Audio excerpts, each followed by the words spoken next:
There is a very specific, deeply unsettling feeling that crawls up your spine when you know you are being watched. It isn't a prickle of paranoia. It's the cold, mechanical reality of a blinking red LED light mounted high in the corner of a greasy garage. For 8 hours a day, that little red eye never blinked, never looked away, and never forgave. The man behind the monitor didn't just watch us work. He stalked us from the air-conditioned comfort of his living room miles away. If you took a drag of a cigarette for 3 minutes instead of 2, the phone would ring. If you paused to wipe the sweat from your forehead, the phone would ring. And when you picked it up, you wouldn't hear a boss managing his business. You would hear a tyrant suffocating his prey.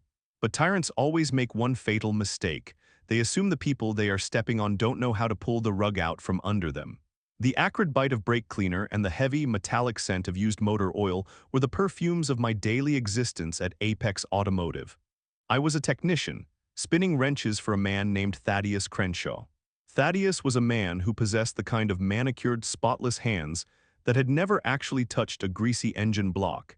Yet he felt entirely qualified to dictate exactly how a transmission should be rebuilt.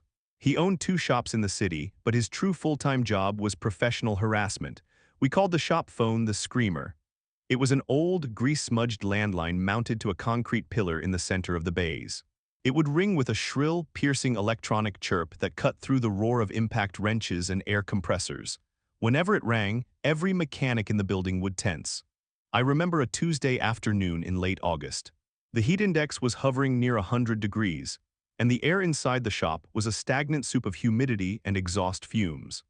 I had just finished wrestling a stubbornly rusted alternator out of a decaying sedan and leaned against my toolbox for exactly 30 seconds to chug a bottle of tepid water.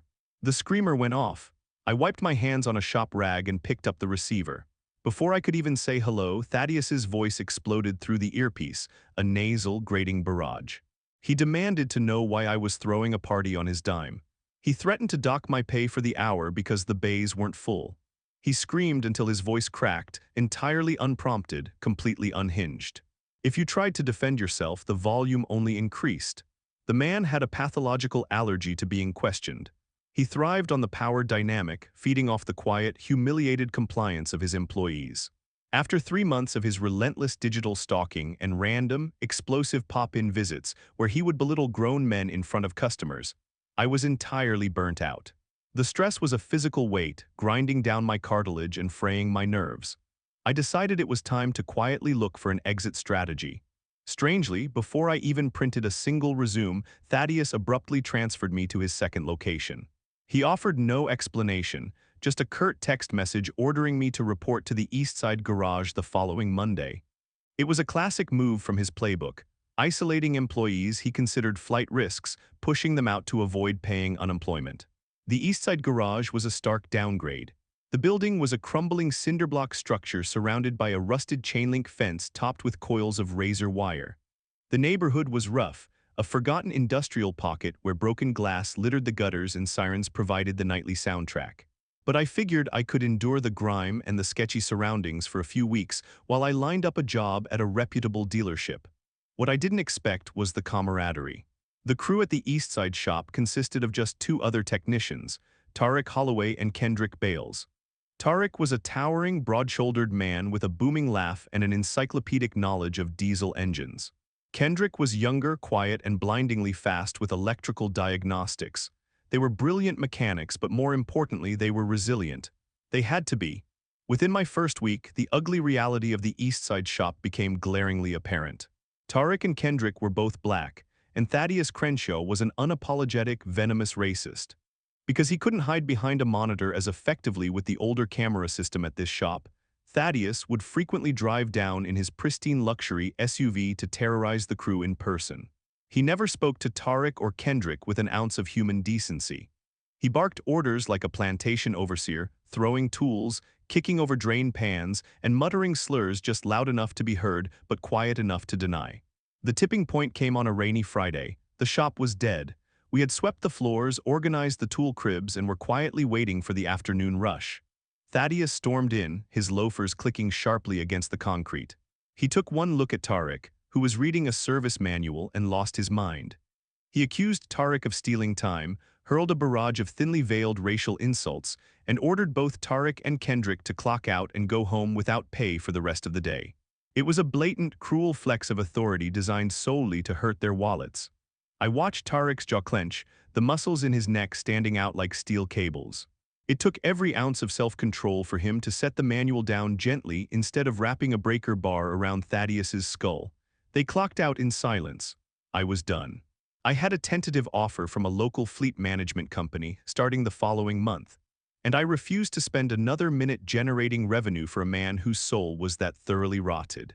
The next morning, I called the main office from my cell phone. I intended to keep it professional, brief, and entirely remote. I told Thaddeus I was putting in my 2 weeks' notice. There was a heavy, dead silence on the line. I could practically hear the gears of his fragile ego grinding to a halt. I had committed the ultimate sin. I was leaving on my terms, not his. He didn't yell, he simply hung up. 30 minutes later, the screech of tires echoed through the open bay doors of the east side garage.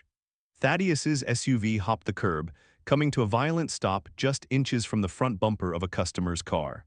He threw the door open and marched into the bay, his face a mottled, furious crimson. He didn't pull me into an office. He didn't ask for a private word. He marched right up to my toolbox and began a screaming, spit-flying tirade. He called me ungrateful, incompetent, and worthless. He demanded to know who I thought I was, quitting his establishment. I just stared at him, wiping a socket clean with a rag, letting him exhaust his lungs. Tarek slid out from under the truck he was working on, wiping his hands on his coveralls. He stepped up, placing his massive frame between me and Thaddeus. "You need to back up, Thaddeus," Tarek said, his voice a low, dangerous rumble. "You don't talk to him like that. You don't talk to any of us like that." Kendrick dropped his wrench, the hollow metallic thud echoing off the concrete.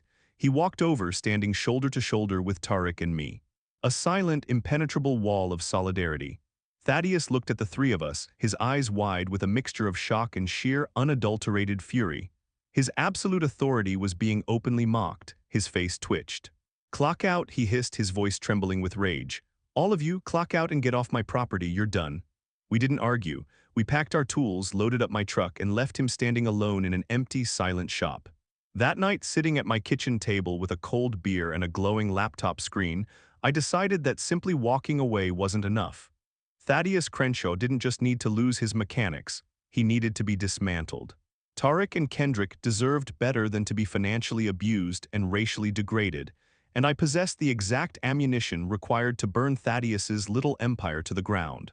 I opened the website for the State Department of Labor. I didn't just fill out a standard grievance. I wrote a manifesto. I detailed the forced unpaid dismissals, the hostile work environment, the specific racial slurs, the dates and times of his unhinged outbursts, and his blatant manipulation of hours. I attached copies of my schedule, text messages, and every piece of documentation I had quietly hoarded over the past 4 months.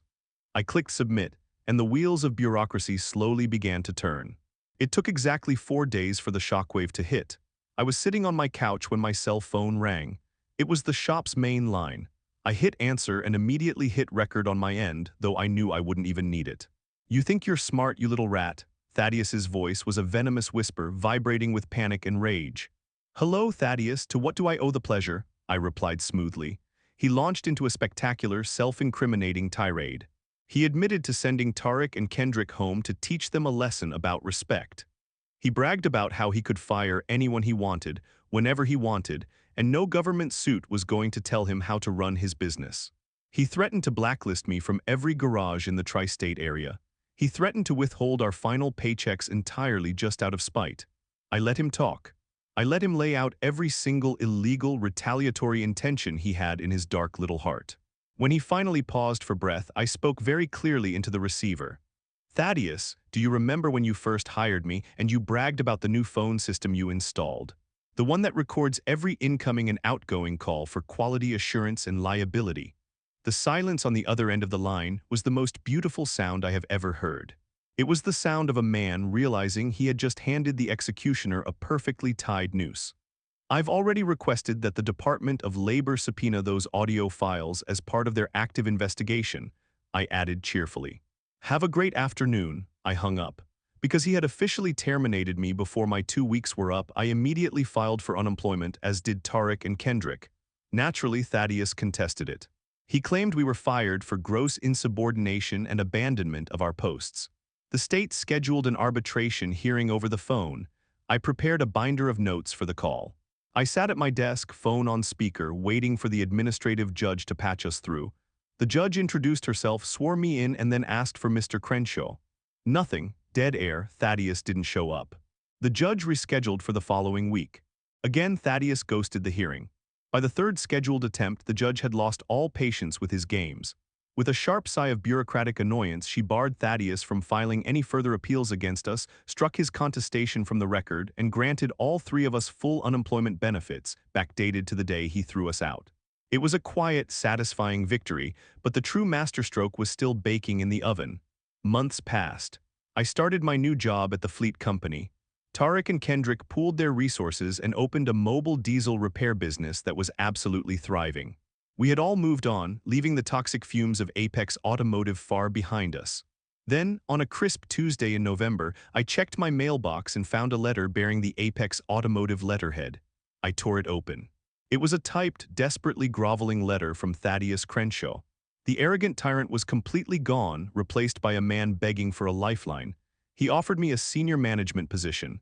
He promised a massive pay raise. He offered formal written apologies for his past misunderstandings. He was drowning, and he was reaching out to the very people he had tried to sink. I threw it in the recycling bin. 2 months later, the final nail was driven into the coffin. A thick, official envelope arrived from the State Department of Labor. It was a formal notice closing the investigation into Thaddeus Krenshaw and Apex Automotive. The findings were staggering. The audio recordings from his own phone system, combined with our testimonies and an audit of his payroll records, had exposed a massive web of wage theft, illegal retaliation, and severe labor law violations. The state didn't just fine him, they brought the hammer down with biblical force. Thaddeus Krenshaw was found guilty of multiple egregious charges. He was hit with fines so astronomical they would bankrupt a small nation. And the absolute sweetest line in the entire 4-page document: his business licenses were permanently revoked.